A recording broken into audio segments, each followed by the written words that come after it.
and Toads. Long ago, in a quiet village that lay at the edge of a deep forest, there lived a widowed woman with her 2 daughters. The elder daughter, Helena, was very much like her mother, proud, rude, and selfish. She spoke sharply to everyone and cared only for her own comfort. She spent her days resting, admiring herself, or wandering about the village, while her mother loved her dearly and excused all her bad behavior. The younger daughter, Clare, however, was very different. She looked like her late father and had a gentle face, a kind heart, and polite manners. She rose early every morning and worked until nightfall, yet her mother disliked her and treated her harshly. Each day followed the same pattern in their household. While Helena did nothing, Clare swept the floors, washed the clothes, prepared the meals, and twice a day walked a long distance to fetch water from a faraway well, carrying a heavy pitcher. Often, her mother scolded her loudly, saying, "Hurry up, you lazy girl! Why are you always so slow? Do you think food cooks itself? Finish your work and go to the well at once." Clare never answered back.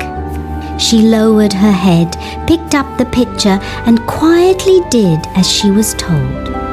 One morning, when the mother saw that there was no water left in the house, she became angry and shouted at Clare, "What have you been doing all this time? There is not a drop of water. Take the pitcher and go to the well at once." Clare quietly picked up the heavy pitcher and walked toward the well. As Clare stood by the well filling her pitcher, she noticed an old woman approaching.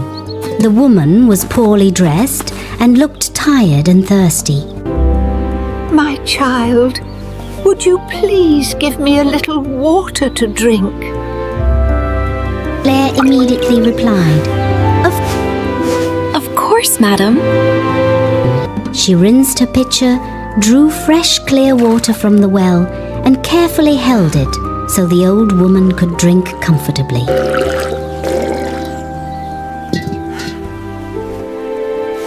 "Thank you, my dear." At that moment, the old woman suddenly changed. Her clothes shone, her posture straightened, and she revealed herself to be a fairy in disguise. You have been kind and courteous.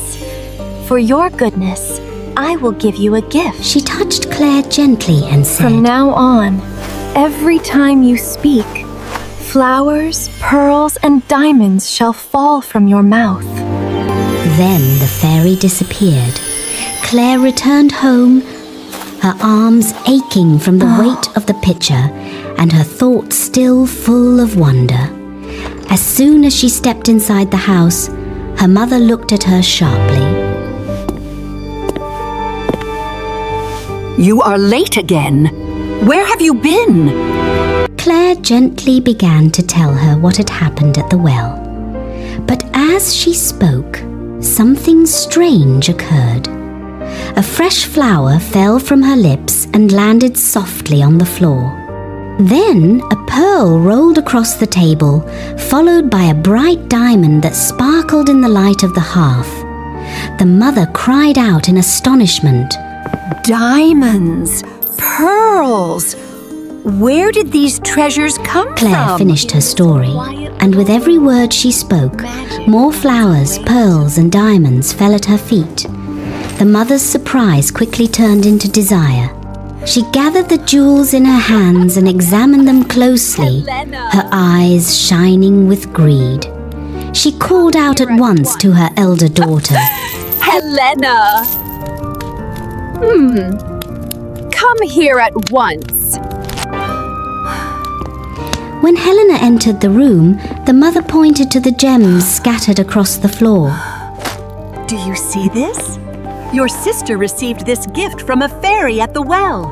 Tomorrow, you shall go there too." Helena stared at the jewels in disbelief, then in envy. She said nothing. But in her heart, she was already imagining even greater riches for herself. That night, The mother treated Clare with a kindness she had never shown before, while Helena lay awake, thinking only of the reward she hoped to gain. Early the next morning, the mother called Helena to her side. Dress yourself well. Take our finest pitcher and go to the well. Be polite and do exactly as your sister did. Helena put on her best clothes and chose a shining silver pitcher. Though she obeyed, the sun was already high in the sky, and the heat made her feel lazy and tired as she walked. When she reached the well, she did not have to wait long. Soon, a lady dressed in rich and elegant clothing appeared and spoke to her kindly. Please, would you mind giving me a little water to drink? She was nothing like the poor old woman Clare had described, so Helena looked at her coldly. I did not come all this way to serve you. If you want water, take it yourself. At once, the lady's expression changed. Her fine clothes faded, and she revealed herself to be the same fairy, now stern and displeased. Since you are rude and unkind, you too shall have a gift. She raised her hand and declared, From now on, every time you speak, snakes and toads shall fall from your mouth. With these words, the fairy vanished, leaving behind only empty air and fading light. Helena stood alone by the well, frozen in place, her eyes wide with shock and fear, her confidence shaken by the sudden, terrifying silence inside the house. The mother paced back and forth anxiously, casting impatient glances toward the door. At last it opened, and Helena stepped inside. The mother rushed to her at once. Oh, Helena, how did it go? Did you meet the fairy? Helena opened her mouth to reply, and a toad suddenly jumped out onto the floor. She gasped in terror and tried to speak again, but this time a snake slid from her mouth, writhing at her feet. The mother screamed. What is this? What happened? Where are the diamonds and pearls? Helena attempted to explain, but with every word, more snakes and toads spilled from her mouth, crawling and hopping wildly across the room. When the mother saw the snakes and toads falling from Helena's mouth, she cried out in horror, but instead of blaming her elder daughter, she turned at once on Clare. She believed that Clare had played some trick to bring this curse upon Helena. Her anger flared, and she shouted This is all cruelly. you're doing! You have ruined your sister! Without listening to a single word of explanation, the mother drove Clare out of the house. Get out! Get out now! Heartbroken and in tears, Clare walked away from the village and into the forest nearby. She did not know where to go, and she walked on quietly, her head bowed in sorrow. As she wandered among the trees, a young prince happened to be passing through the forest in his carriage. He noticed the girl walking alone and looking very sad, and being kind-hearted, he ordered the carriage to stop.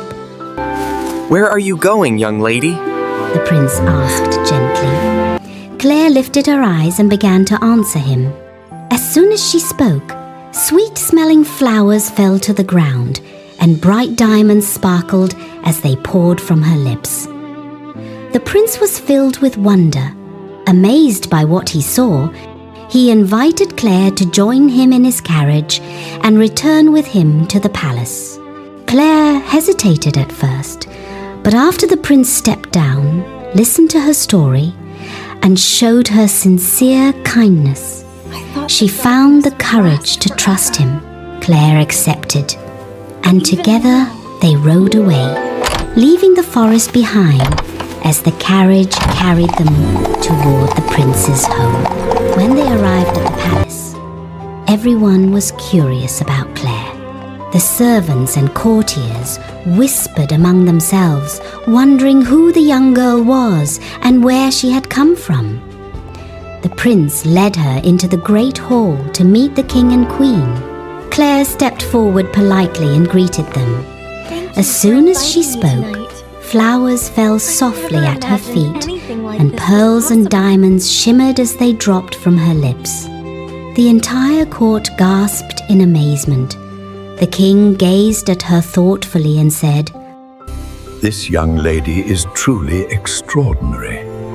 Such a gift is rare and precious indeed." He paused and added, "I must consider what place in my kingdom could be worthy of someone like her." At that moment, the prince stepped forward and bowed. Father, I wish to marry Clare, if you will allow it. The king and queen looked at one another, then smiled and gave their consent.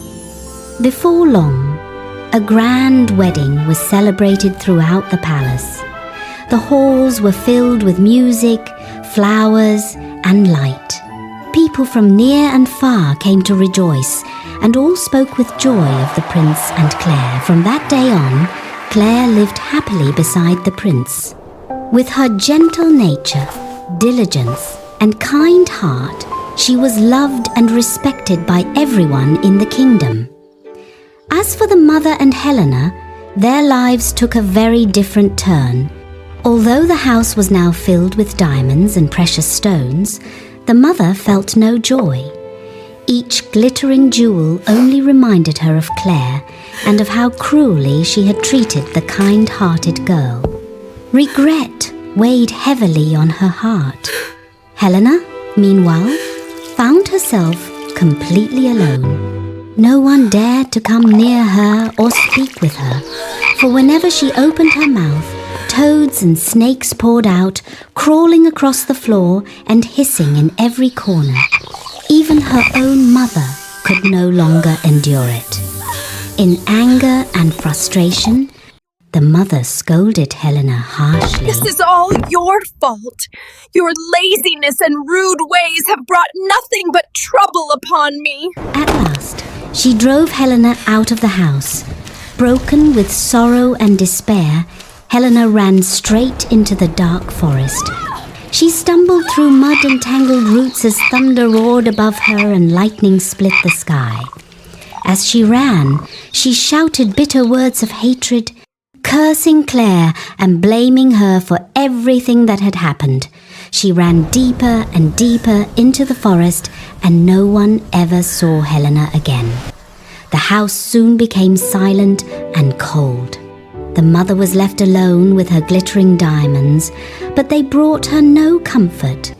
She no longer felt greed or pleasure at the sight of them. Day by day, she grew sadder and weaker, until one cold winter night, she passed away quietly. In the morning, people found her lifeless in the lonely house. Many years passed.